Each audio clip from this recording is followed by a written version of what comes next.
Hello, hello, hello, hello. Hello.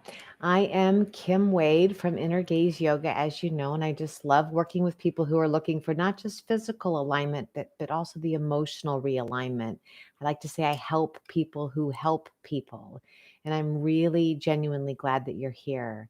So tonight we're going to be doing Urdhva Mukha Svanasana, which is upward facing dog. And this was a request. So anytime you have a posture that you want to explore, please let me know via email or here on the chat. I love being able to bring in postures that really resonate with you and what you're wanting to learn. And the two questions that I asked is what's the difference between cobra and upward facing dog, which is something I hear a lot. What's the difference between cobra and upward facing dog? And how do I do upward facing dog without crunching my lower back? That's another really common question. So let's get started. The first thing we're going to do is turn off our phones and we're going to put down our reading glasses. How's that? And we're just going to pause for a moment. We're just going to sit still for a moment together. So just finding a position that's comfortable. Maybe you're sitting crisscross applesauce here in Siddhasana or Sukhasana or Baddha Konasana, anything you want to do where you're sitting comfortable. I'd also like to challenge you maybe to put the other leg in front so that you're always shifting the way you do things. Finding a position where you can really, truly sit still. I'm so glad you're here.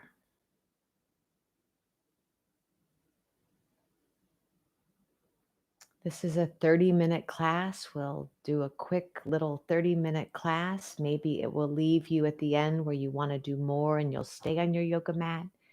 Or maybe you'll feel concluded and you'll want to go back with your family,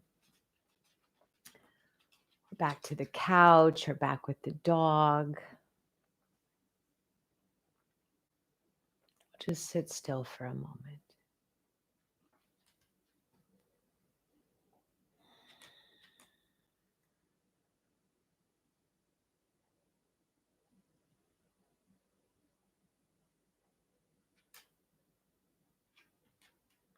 As always, what is it that you're presenting with tonight?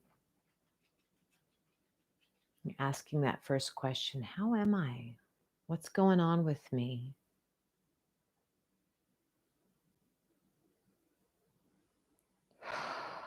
Sit still, sit still. What's going on with me? In my physical body, how do I feel? What am I presenting with?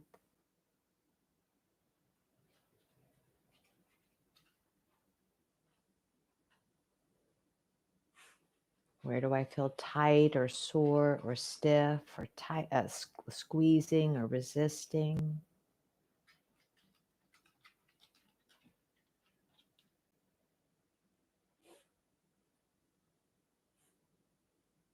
What's going on with me?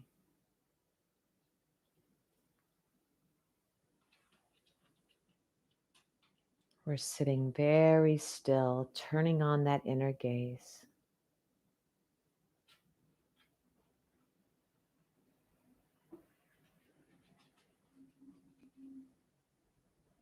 How about the breathing body, that inner body? What's going on with me here? Do I feel like my breath is deep, balanced, and long? Or does it feel more choppy, more shallow? There's no right or wrong. We're not sitting in any judgment at all. We're like scientists. We're just noticing what's going on with me as we sit still for a moment together. We can do this together.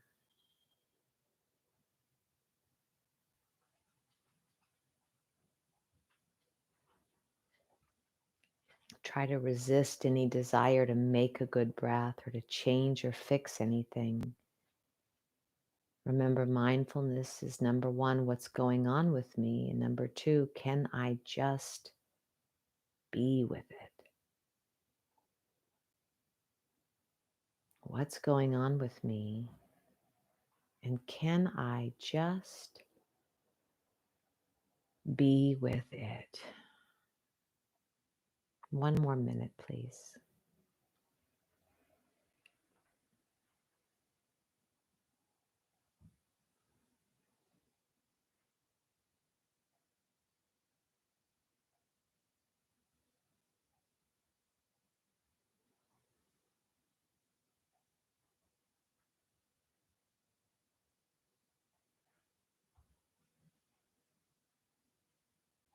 Start to deepen those inhales, deepen those exhales now. Make them a little bit longer, not a bunch longer, just a little bit of a longer inhale.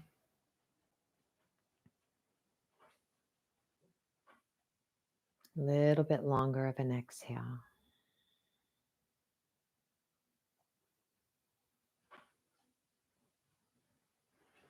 Balancing it out to where your breath on the inhale is equal to the breath on the exhale. Maybe a pattern of inhaling for 4 and exhaling for 4, or maybe it's inhaling for 6 and exhaling for 6. And I always like to say, if there was anything that I could teach you, that is enough. Just calming the inhales and the exhales. We could truly end the class here. That is so huge. So see if you can keep that going for the rest of your life. Okay. All right. So what we're going to do is we're going to approach this in a slow way because we're not super warm, and upward facing dog's pretty dynamic. And so we don't want to use this time to create something we're not ready for. So we're going to build it up slowly. Again, we're going to be here for 30 minutes. We're going to take our time to build, but we're also going to not do a ton of warming up. So you might not do the full postures tonight. Maybe you'll just do some learning and then you'll approach them in another class later. So the first thing we're going to do, please, is bring yourself back down to the mat. You have a block nearby. We're going to take our feet hip distance apart and our knees hip distance apart, and our pelvis is level. So the first question I want to address that someone asked was, how do I do these back bends without crunching my lower back? So take your fingertips, let's do the middle finger and find your pubic bone. Let's see if we can feel that pubic bone sort of pushing down gently to the floor, and you can feel how that tailbone gives a little bit of a tuck, okay? And then release, and then pull that pubic bone maybe down and maybe a little slightly lifted, and you can feel that action of the tailbone again tucking. But what we don't want to do here, we're going to do it one more time to have that pubic bone moving down.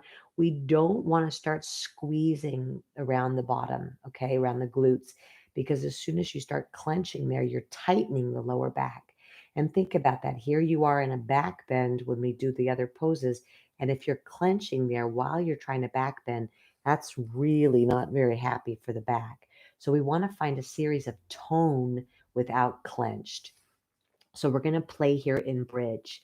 Drop the outer heels down, plug in the big toes, again, keeping this hip distance apart. We're going to tilt the pubic bone to the floor. We're going to feel ourselves squeezing around the place sit, around those sits bones. Feel those muscles engaging, not a gripping in the upper and side of the buttocks, but really holding yourself there, and slowly start to lift your hips up. Now, we can all feel how we want to smash the hips up and do the most amazing bridge ever. I'm sure you want to do the most amazing bridge ever. I have that tendency as well. But we're not going to do the most amazing because we want to find this integrity. So here we are moving to this bridge pose, which we did a couple weeks ago, but we're starting to soften a little bit, soften a little bit. Inner thighs are rolling down, outer hips are moving up. We feel a little bit of a lift through the lower buttocks, but the upper and outer are not soft, but more tone, and we're holding here.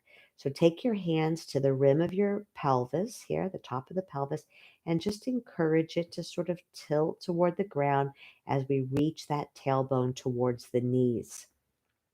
As we're here, we can take our shoulder blades and move them in towards the spine, keeping a nice curve in the neck. The head is on the mat, the shoulders are on the mat, the neck is free, the tongue is free. And as Thich Nhat Hanh says, if you want to do some face yoga, you just have to smile. There's a little bit of smile right there. Nice and soft. 2 more deep breaths. Resist the urge to grip or clench. 1 more. And gently, gently, gently, without lifting the head, come on down, down, down, down, down. Let's take our block. Okay. There's a low, there's a medium, and then there's a high. Depending upon your body and your abilities tonight, that'll be where you go. And we're going to slide it either wide or thin, however you want to do it. Tonight, I'm going to do it a little different. I'm going to take it longwise.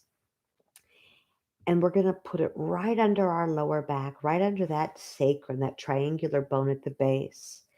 So we want to be able to put the whole skeleton on this block. We want to feel totally supported.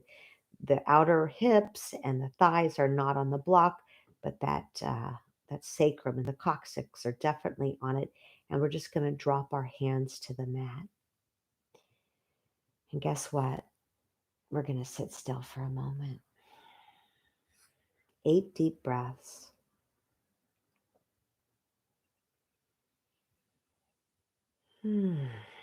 How am I? What's going on with me?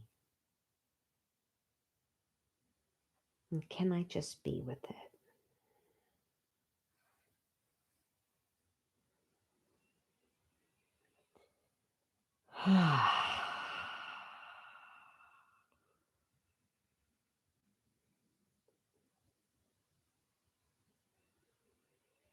Take that inner body, that breath body, and fill yourself up like you're blowing up a balloon. Fill up your physical body with this beautiful breath of yours.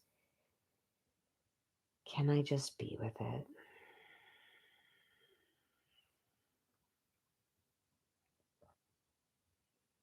Do your face yoga. Keep a soft little smile. Smile and be the master of yourself.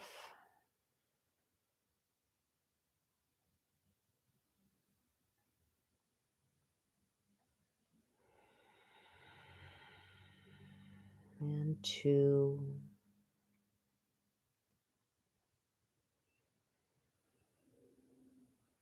I love yoga. I just love it. Don't you just love it? It's so great. All right, take your time here. Walk your feet in a little bit, maybe. Lift the hips up, slide that block out of the way, and like a gentle pearl necklace, coil down, down, down, down, down, down, down, down, down. And we'll just windshield wiper these side to side. So the first question, how do I do these back bends without crunching my back? So what I want you to notice, what we just did there, is we don't want to squeeze and clench. We don't want to lock the back just so that we can have this really intense back bend. That's number 1. Number 2, if we roll the inner thighs, if we turn the hips into like what we call the internal rotation, that's going to also free your lower back. And then the third, how can we tilt the pelvis? Rather than tuck the tailbone, how can we tilt the pelvis to be able to bring ourselves into this, what we call right alignment? Okay, so let's explore that. Come on over. Also, what we're going to do right now is we're going to talk about the second question, which is what is the difference between Bhujangasana, Cobra, and Urdhva Mukha Svanasana, upward facing dog? What are the differences between these two positions? So we're going to learn both of them, but we're going to skip through Cobra because we'll do it at another time. So take your hands on the outsides of your chest, right underneath your shoulders. And let's go ahead and put our forehead on the ground. So we want to take our elbows and we want to snuggle them in towards our spine, in towards our rib cage. We want to be pressing into the thumbs. Again, we'll do more of this posture at another class. We're going to skip through it, but there's a lot going on here.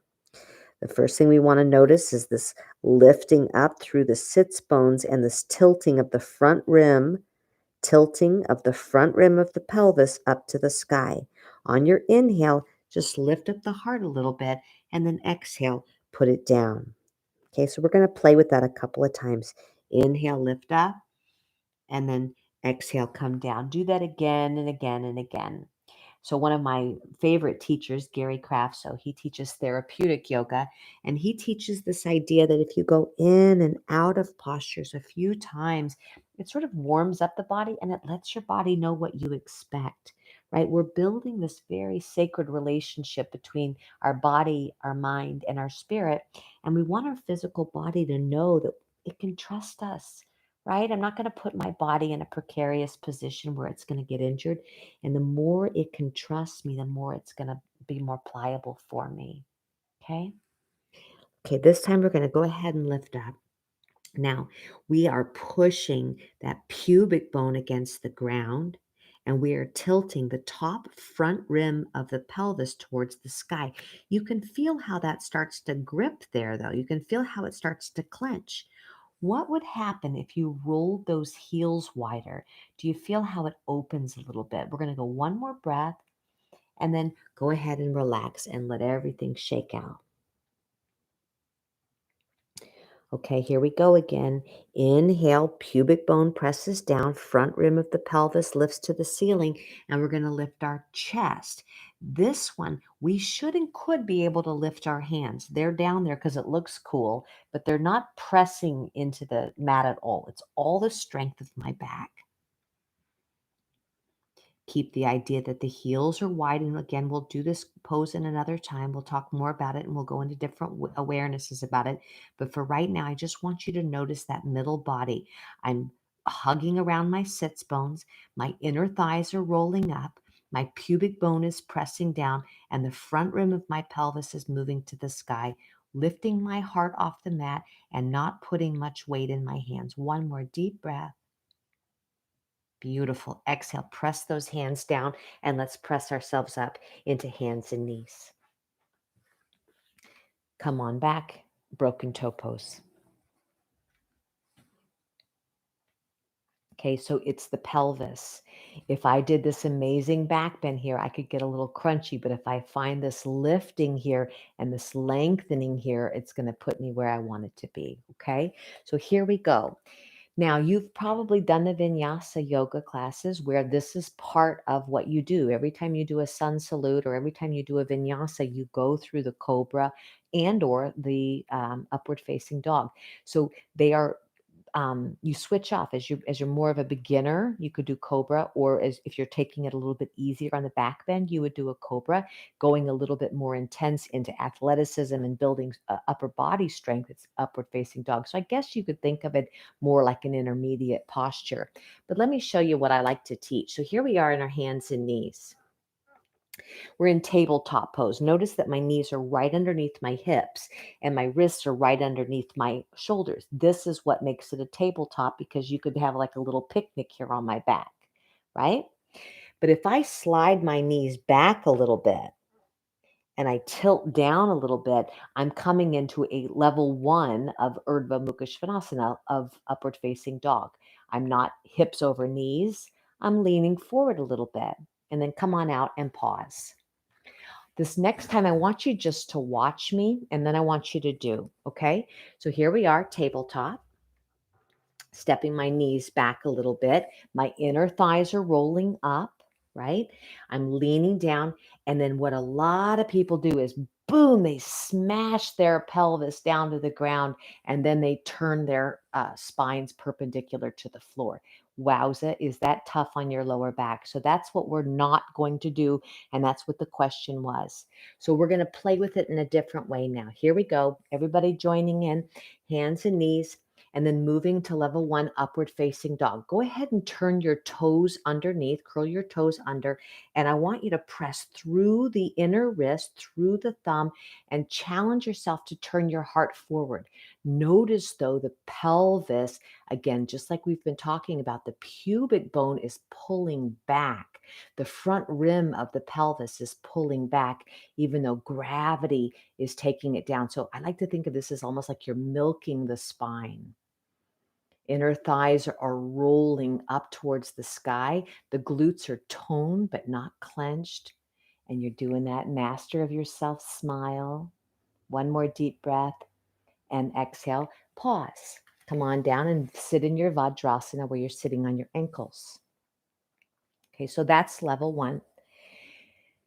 Maybe you're asking yourself, yeah, I got that, but what about these? Wowza, this is a lot of energy on my wrists. And I have to say, I have tendonitis in my wrists, so I feel you.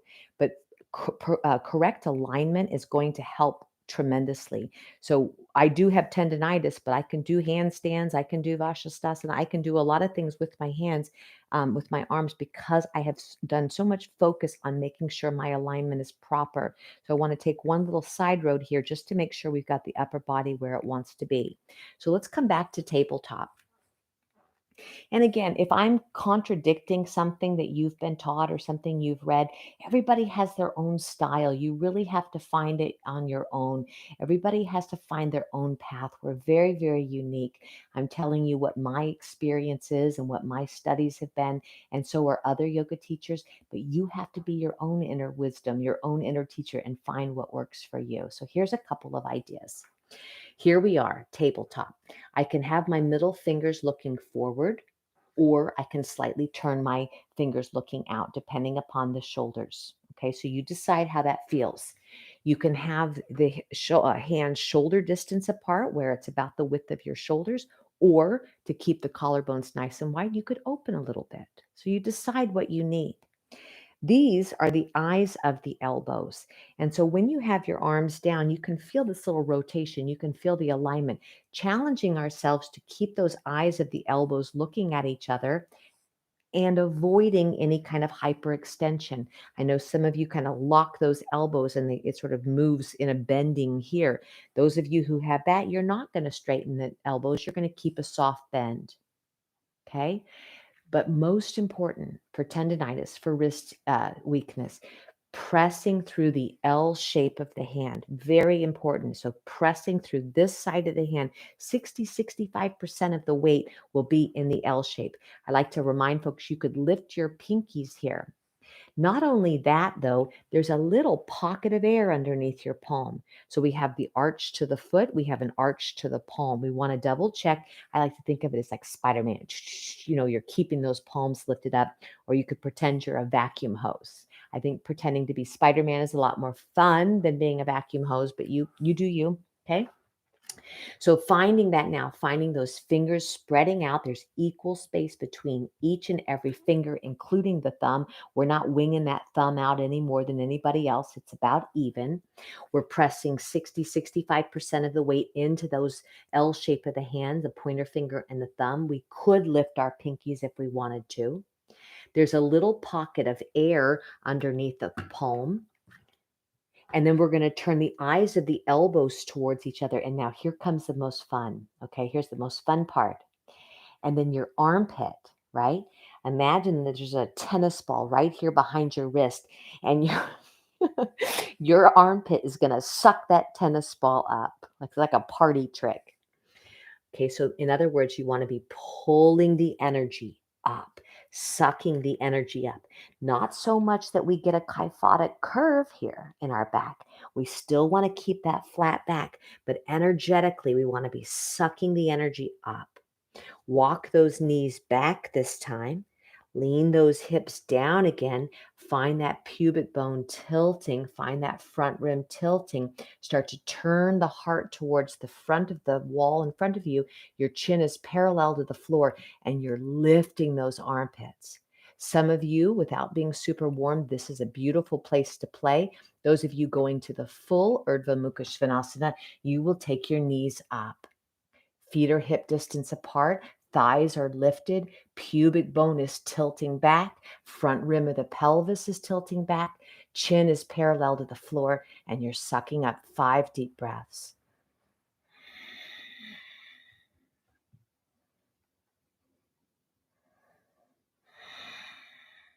Imagine your hips are floating above. They want to drop. Gravity's pulling your hips down, but you're using the strength of your upper body, the stretching of the chest, the stretching of the abdominal muscles to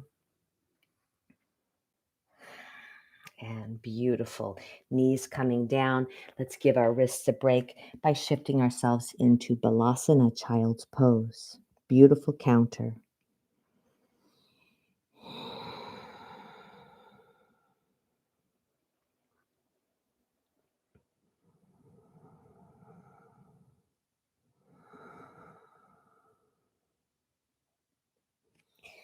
As you sit in your child's pose, I want to give you a couple ponders here. So, number one, we want to be doing yoga classes or yoga sequences that are challenging for us on our level.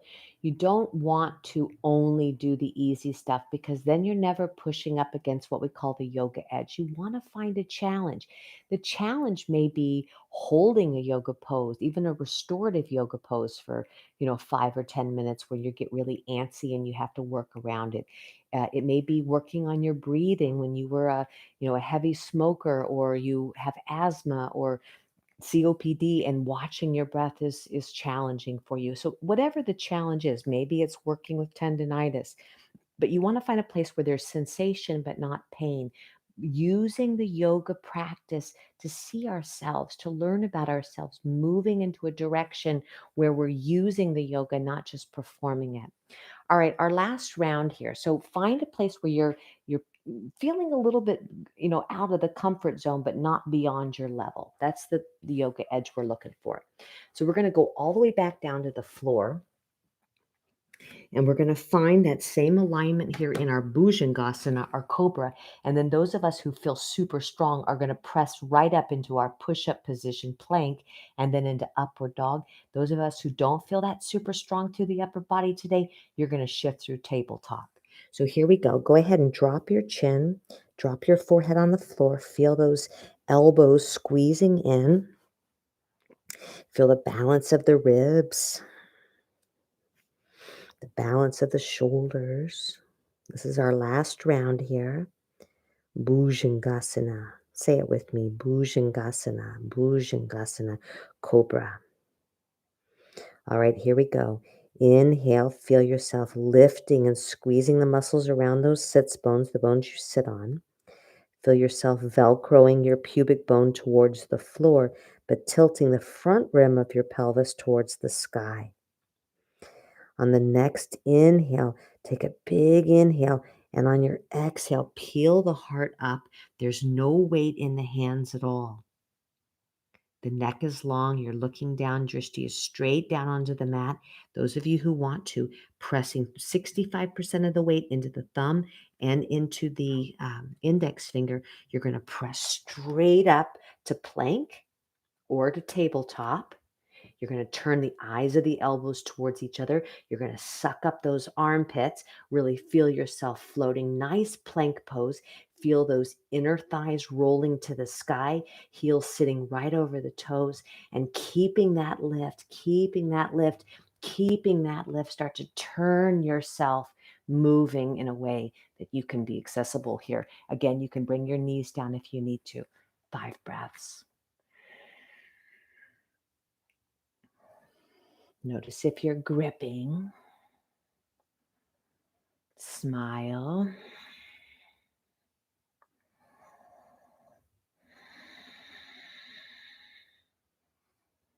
And when you're ready, knees, knees, knees down, and we'll walk ourselves back to Vajrasana and sit down. Bring your thumb inside your fist and just roll. If you were cold when you started, you're not cold now. Roll those wrists. And the other way. Maybe close your eyes and just start to notice your breath. And shake it out. Let's flick our fingers. Let's pretend we have water. Just flick out. Really stretching those fingers. And grab something, pulling it in. Very different energy here, right? And then we're going to do both. Out and in, and out and in, and out and in, out, in. 1 and 2. Good. Shake it out. Okay, that's it. So now we're going to find our way back to let it all drain out. So bring yourself back onto your mat. Use a pillow if you want to. Walk your feet wide if you want to. Lean those knees in. Snuggle those shoulders in and down towards the spine. Feel as balanced as you can. And we'll drop the hands down by the sides. I'm going to do it with palms facing down right now, but you decide. And guess what? We're going to sit still for a moment.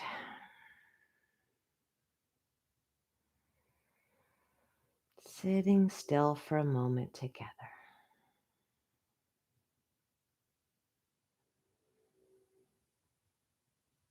Bringing your attention back to that inner gaze, that inner body, that inner breath.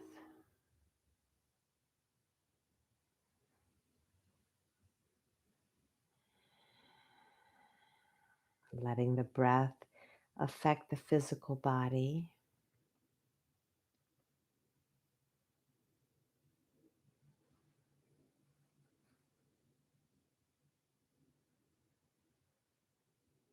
And feeling the skeleton settle in. Feel the bags of muscles and bones. Just let it go and release.